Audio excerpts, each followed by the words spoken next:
With bipolar disorder, mood episodes can progress to a point of crisis. It's important to be able to identify when you're in crisis and to know what to do about it. If you need suicide prevention resources, tap on the magnifying glass right here in Most Days and select Suicide Prevention. If you find yourself wishing you were dead or thinking about how to kill yourself, dial 988. This is a great new service that started in the summer of 2022 that gives another option instead of calling 911 for mental health crises. Knowing that you're in a manic crisis can be difficult because your insight and judgment are going to be impaired.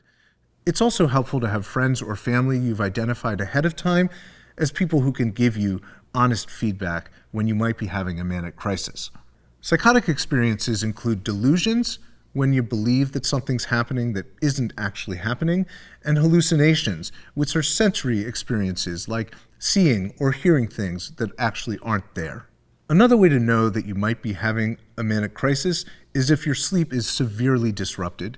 If you really haven't been sleeping for a few days in a row, you might be having a manic crisis. Extreme changes in energy and the activities that you're engaged in, these are times to check in with your therapist or psychiatrist or a trusted friend to see if perhaps you are having a manic crisis.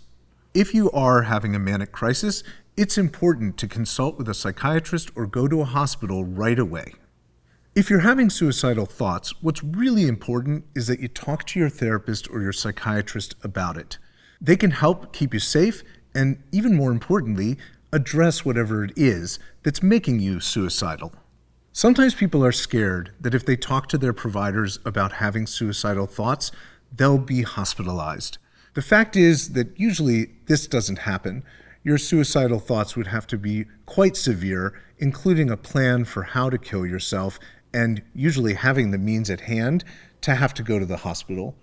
Your therapist or psychiatrist can help you make what's called a safety plan, and it includes how to monitor your suicidal thoughts, what to do that can help you cope with them, and what to do when they escalate to a point of crisis.